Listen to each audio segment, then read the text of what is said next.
স্বামীর অনুমতি ছাড়া 3টি কাজ করলে ওই স্ত্রী জাহান্নামে চলে যাবে। Will go to hell fire, সে জাহান্নামে চলে যাবে, সে জান্নাতে যেতে পারবে না যদি স্বামীর পারমিশন ছাড়া 3টি কাজ করে।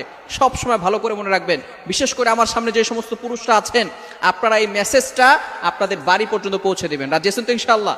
বাসা পর্যন্ত পৌঁছে দিবেন, যাতে করে স্ত্রীরা এই 3টি কাজ স্বামীর পারমিশন ছাড়া না করে। সবসময় খেয়াল রাখবেন, যে সমস্ত স্ত্রীরা এই 3টি কাজ করবে তাদেরকে আল্লাহ পাক রব্বুল আলামিন জাহান্নাম দিয়ে দিবেন। এজন্য অবভিয়াসলি আমাদের স্মরণ রাখতে হবে যাতে করে এই 3টি কাজ কোনো নারী দ্বারা না হয়ে যায়।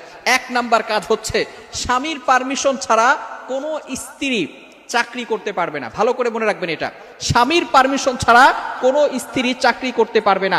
আল্লাহ পাক রব্বুল আলামিন স্ত্রীদের অভিভাবক স্বামীকে বানিয়ে দিয়েছেন। আল্লাহ পাক রব্বুল আলামিন পবিত্র কোরআনুল কারীমের ভিতরে নিজেই বলেন, 5 নম্বর পারা 2 নম্বর পৃষ্ঠার 11 নম্বর লাইন, সূরা নিসা এর 34 নম্বর আয়াতে আল্লাহ পাক রব্বুল আলামিন বলেন, আর রিজালু কাওয়ামুনা আলান নিসা। আল্লাহ পাক রব্বুল আলামিন বলে দিয়েছেন যে এখানে নারীদের উপরে পুরুষদেরকে কর্তৃত্ব দিয়েছেন, অর্থাৎ নারীদের অভিভাবক হচ্ছে পুরুষ। আপনারা যারা এই যে স্ত্রীরা যারা আমার আলোচনা শুনবে মিডিয়ার মাধ্যমে, ভালো করে শুনে রাখেন, যারা যে সমস্ত পুরুষরা আপনাদের ভরণ পোষণের দায়িত্ব নিবে না, যে সমস্ত স্বামীরা ভরণ পোষণের দায়িত্ব নিবে না, আল্লাহ পাক রব্বুল আলামিন তাদেরকে ভয়ঙ্কর শাস্তির ব্যবস্থা করে রেখেছেন। এজন্য সব সময় খেয়াল রাখতে হবে, আমরা আমাদের স্ত্রীদেরকে বলে দিব যে স্বামীর পারমিশন ছাড়া কখনো কোনো স্ত্রী চাকরি করতে পারবে না। আমাদের নার্স দরকার, আমাদের মেয়ে ডক্টর দরকার, সুতরাং নারীরা সব কিছু করতে পারবে, তাতে আমাদের কোনো বাধা নাই। তবে অবশ্যই নারীরা যেই কাজই করুক না কেন তারা পর্দার সাথে করবে। এটা আল্লাহ পাক রব্বুল আলামিন পবিত্র কোরআনুল কারীমের ভিতরে নিজেই ঘোষণা দিয়েছেন। অনেকে জোর করে নারীদেরকে ঘর থেকে বের করে দেয় কাজের জন্য, খবরদার, এটা কখনো করবেন না। আপনি নিজে কাজ করে আপনার স্ত্রীকে পরিচালনা করবেন। 1 নাম্বার হচ্ছে, কোনো স্ত্রী যদি স্বামীর অনুমতি ছাড়া, পারমিশন ছাড়া যদি চাকরি করতে চায়, তাহলে চাকরি করতে যায়, তাহলে ওই স্ত্রী জাহান্নামে চলে যাবে। নাম্বার 2, দ্বিতীয় নাম্বার হচ্ছে খুবই গুরুত্বপূর্ণ বিষয়, স্বামীর সম্পদ স্বামীর পারমিশন ছাড়া খরচ করা যাবে না। অনেক স্ত্রী এমন রয়েছে যারা স্বামীর সম্পদ স্বামীকে না বলে নিজের বাপের বাড়িতে পাঠিয়ে দেয়। ভালো করে মনে রাখবেন, যে সমস্ত স্ত্রীরা স্বামীর পারমিশন ছাড়া স্বামীর সম্পদকে অযথা নষ্ট করবে, অথবা ভিক্ষুককেও স্বামীর পারমিশন ছাড়া দেওয়া যাবে না।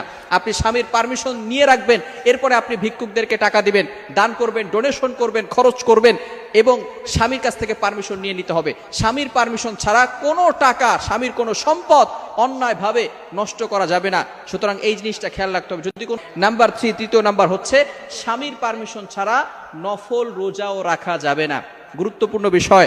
আপনি মনে করতেছেন এটা তো আল্লাহ তাআলার ইবাদত, আমি আল্লাহ তাআলার ইবাদত করছি, সুতরাং এখানে স্বামীর পারমিশনের কি দরকার? নো। নফল রোজার থেকে স্বামীর সাথে আপনি বসে বসে গল্প করবেন, স্বামীর সাথে আপনি সময় কাটাবেন, নফল রোজার থেকে আল্লাহ পাক রব্বুল আলামিন এখানে আপনার বেশি সওয়াব দান করবে। বলেন সুবহানাল্লাহ। ভালো করে মনে রাখবেন, কখনো স্বামীর পারমিশন ছাড়া নফল রোজা রাখা যাবে না। হ্যাঁ, ফরজ আপনাকে রাখতেই হবে, তবে নফল রোজা অবভিয়াসলি আপনি স্বামীর পারমিশন নিয়ে তারপরে রাখবেন। স্বামী যদি পারমিশন না দেয় তাহলে আপনি নফল রোজা রাখতে পারবেন না। সুতরাং এই 3টি কাজ অবশ্যই স্ত্রীরা স্বামীর পারমিশন নিবে। 1 নাম্বার, স্বামীর কাছ পারমিশন ছাড়া চাকরি করতে পারবে না। 2 নাম্বার, স্বামীর পারমিশন ছাড়া স্বামীর সম্পদ নষ্ট করতে পারবে না। 3 নাম্বার, স্বামীর পারমিশন ছাড়া নফল রোজা রাখতে পারবে না। আল্লাহ তাআলা আমাদের সকলকে এই সমস্ত দিন ভালো করে বুঝে আমল করার তৌফিক দান করেন। সকলে বলেন আমিন।